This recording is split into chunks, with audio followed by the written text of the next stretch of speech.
Alright everyone, it is time for me to take on the task of listening to Iowa by Slipknot for the first time. Now, am I excited for the album? Yes. Am I worried?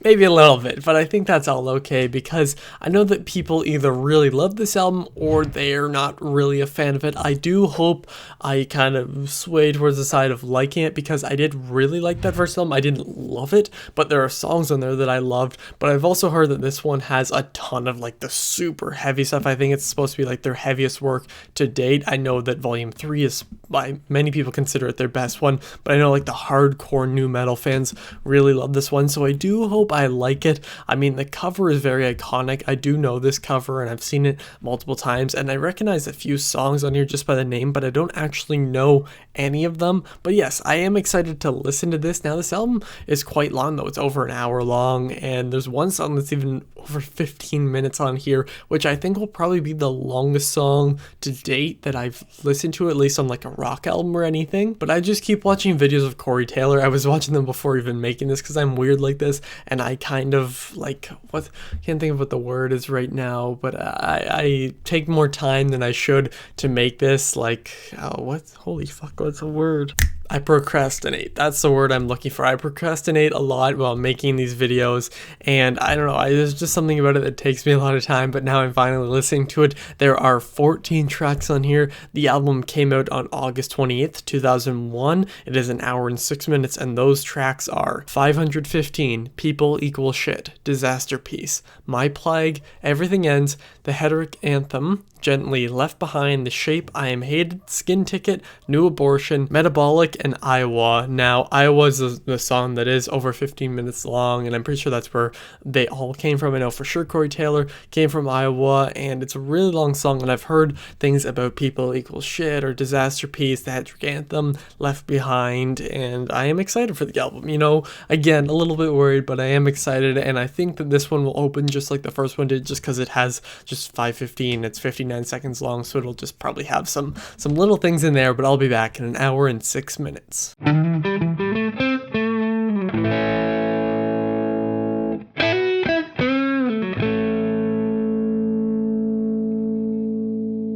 Okay, so you guys may not believe me, but I fucking loved this album. Oh my god, was this shit good. This was so unbelievably good. I am honestly in shock. I think I might have actually liked it more than the debut one. And I don't know if that's an unpopular opinion or not. Again, because I'm not like, I don't talk to that many Slipknot fans, or at least ones that are like, you know, like the diehard that's their favorite band of all time. But I do know this is a well-received album. A lot of people do love it. And I would say after first listen, I probably like this one more. Now, there are definitely certain tracks on the first one which I think are better overall. Songs like Wait and Bleed is probably the best one out of all of them. Yeah, I'd probably say so. And yeah, I think it's probably the most popular, so don't hate me for saying that, but this album was fucking amazing.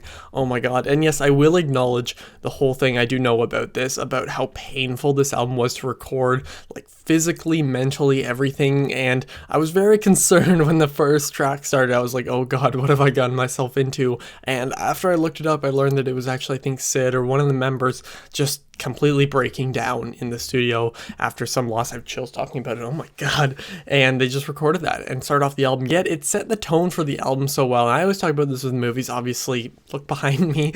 I love movies. That's why I started this channel. And it really sets the tone well for the album, just like a good horror movie would have a great opening. And that's actually how I feel about some tracks on here. They feel like a horror movie, and I love that. Also, one of the things I said about that first album is sometimes I didn't like when it just went full screaming, like when there was no point. But here, the screams in ways were improved, but I don't exactly want to say that because I know how bad they were of Corey to do, like how much they would have, like, for any other person who wasn't Corey Taylor, ruin his voice, and they just sound so painful. And at the end of one of the songs, I'm not exactly sure which one, I don't remember, you can hear him just like coughing, and you really feel like, that's what I really love about the album, is that you really feel like you're in the studio with these guys, listening to them, you know, slam on their drums drums, rip on the guitars, and just hear Corey Taylor just not like just scream his fucking head off. Like, it's just insane, but it's in a good way because I can actually understand most of what he's saying for at least the first half of this album. Now, I will say the first half of this album was stronger than the second. The first 7 tracks I liked more than the last 7, but I didn't dislike the last 7. There was maybe like a song or two that I think were weaker than the other ones, but not to the level of songs like, what was it? It was Eeyore, and there was a other song on the other one. I can't think of what it's called, Tattered and Torn. Those were 2 songs I wasn't really a fan of on that first record, but here I couldn't really pinpoint too many songs that were like so much weaker than the other ones, you know? Also, I have to just give Joey Jordison massive credit here. Now, his drumming really stood out to me on that first record, especially in the second song, Sick, and here stood out to me once again. Also, the tone on the guitars, oh my god, from Mick and Jim, just unbelievable. I love how it'll fill like one speaker, like your left or right or headphone, whatever you want to say. It'll fill like the left channel and then go to the right one, and it just like creates this amazing sound. The tone on the guitars is amazing. I love how they're always tuned down. It gives it that amazing heavy sound. This album was really fantastic. I'm glad I liked it as much as I did, but now let's jump into the track list. So just like their first album, it starts off with like this 1 minute long thing, and this is where, you know, it was, I think Sid, as I said before, kind of having this breakdown. It's fucking terrifying. It is terrifying. I'm not even gonna lie. And it really sets the tone well for the album. There's not really much to say about it. It isn't really that much of a song. It's more of an intro to the album. People Equal Shit is amazing. I was like worried when I was like, you see a title like this, you expect like the heaviest song ever. And yeah, it's definitely one of them. But it works so well, and something that, this is gonna sound insanely stupid and cliche of me to say, but this album really captures a lot of, you know, how I feel. I'm gonna be completely honest. Inside with me, I mean, when you look at me, does it look like I listen to Slipknot? If you see me in public and I'm like, do you really think I'm listening to Slipknot? A lot of people would say, no, I'm listening to fucking Shawn Mendes or something. But no, like, I will definitely be listening to this album more. And People Equal Shit is like, it's obviously one of the big ones here. It does have this star, but it works so well. And Disaster Piece is one that I had heard lots about, and I gotta say, it's one of the best tracks on the album. Features some of the best vocals, probably some of the most painful ones, it really sounds like. But I loved it, and I have to say, maybe My Plague might just be my favorite song in the album. I don't know what it was that I was just like, I was loving this, and this one came on, I was like, oh my god, this is probably one of their best songs. Now, a lot of these are some of their best songs, but there was something about this song specifically, I don't know what it is, but it really stood out to me, and like, maybe a bit my favorite. I can't tell exactly what my favorite one is yet. And then Everything Ends is really interesting. Something I find cool about this on Apple Music, if I just pretend to play the song here, or what they have with the lyrics, obviously for those who are on Apple Music, they know this. It has like everything in all caps. I like how they did that. I don't know, that was just like a little thing I noticed with the song. And again, really heavy, and like, it's a song that really gets stuck in your head because, you know, the first line of the song you can see on the screen here. I don't know how many times I can say fuck in the video, so I'm gonna be careful. And then the Heretic Anthem, I think I'm saying that right, is obviously one of the biggest songs on here. I had heard lots about this.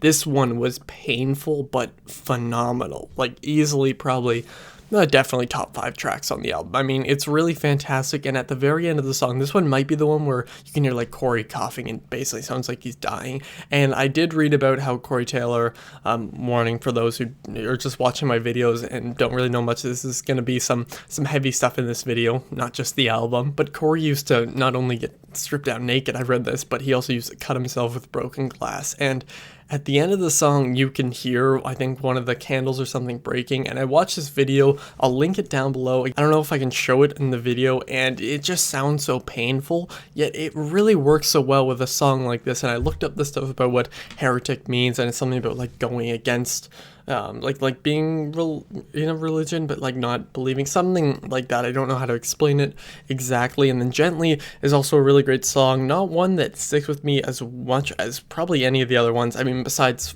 515, but like, it's an intro. It's an intro. It's not really a song. It's just a track on the album, you know. It's good. And then Left Behind is also one of the really big ones here, and it works so well. I mean, these songs are not super long until we get down later here, but it's only 4 minutes long, yet it leaves such an impact on you. And then we get into this section of the album, or mainly these ones. So it's The Shape, I Am Hated, Skin Ticket, and New Abortion. And these ones were the weaker tracks on the album, I will say. I think that The Shape is definitely one of the weaker weaker ones here. It just got really repetitive in the lyrics here. When I look at them, I need to remember them exactly, but it just kind of got to the part where at times towards the end, I was just like, okay, like, you know, it repeats the same thing over and over again for quite a long time, and the song's only 3 minutes and 38 seconds, but I will say there was something in the lyrics that I really loved because it just felt so like realistic, and like just all this, like too tragic to stay with you, too static to try for you. Oh my god, I can't speak.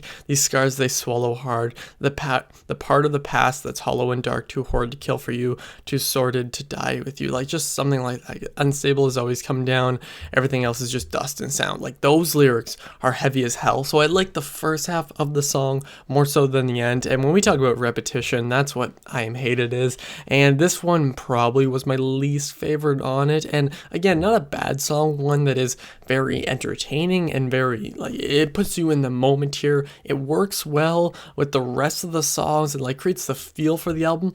But then again, if it was left off, I wouldn't exactly be mad just because it does kind of repeat stuff over and over again. And I'm not against repetition. I think that in some cases it can be used really well, but in a case like this, it didn't work so well for me. Skin Ticket, again, kind of one of the more longer songs here, even only being 6 minutes and 40 seconds. And yes, I listened to a lot more longer songs than that. I don't know if you can see stuff behind me, but there's some pretty long songs on, actually not even these albums, but some of them, like Jesus of Suburbia is quite long. There's some long tracks on Led Zeppelin 1, and you know, yeah, those are just some examples just from behind me, and it's a good enough song for the album. And New Abortion is just another one that it's like it doesn't really stick with me. Same with Metabolic. However, I say this exactly, I'm pretty sure they say it in the song, so don't attack me for saying it wrong. I think someone did that on one of my recent videos, and I will say my friend did call me while I was listening to the song, so I had like a 12-13 minute break just while talking to them because something funny happened. But anyway, that doesn't matter. And then it finishes off with the title track Iowa, which is 15 minutes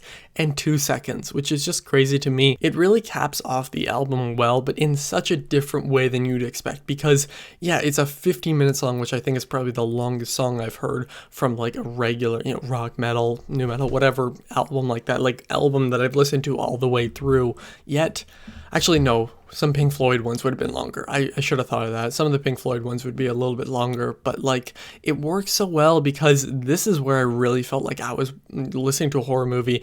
And mentioning Pink Floyd, I actually thought of this while listening to this. This song is like the Dark Side of the Moon of new metal. Now, obviously, is it as good as Dark Side of the Moon? No, not a lot of albums are. And I don't mean the album fully. I mean this song in particular. It felt like I was in the horror version of Dark Side of the Moon with screams and people running around all, and it's not like one of those like videos you see on YouTube where people react to it and they're like jumping all the time. It's not like that. And there are some lyrics here that really, you know, stick with you and work well, and all the instruments really good, but there's just something about it that's so atmospheric that I feel like listening in like a cabin in the middle of nowhere would just be such a different experience. But I will say I did really enjoy this album. I'm surprised at how much I liked it. There's just something about it that maybe it's just the mood I'm in. I'm going to be completely honest. Maybe it's just, you know, the angsty, stupid mood that I'm in, and I'm not calling this album stupid. This album is brilliant, and I couldn't even imagine recording this, not only because of the stuff that everybody had to go through physically, but I'm very excited to talk about Volume 3 next. I know a lot of people have that as their favorite. I feel like I'll like that one the best,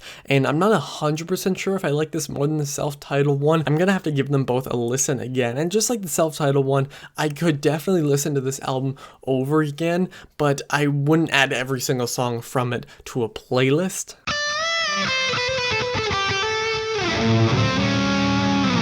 But overall, I was very shocked at how much I like this album, and I'm very excited to talk about Volume 3, as I mentioned. But tell me your favorite songs from Iowa down below. Any other fun facts like that? I mean, they probably wouldn't be fun in this case. And thank you all for watching. I'll see you guys next time. Over and out.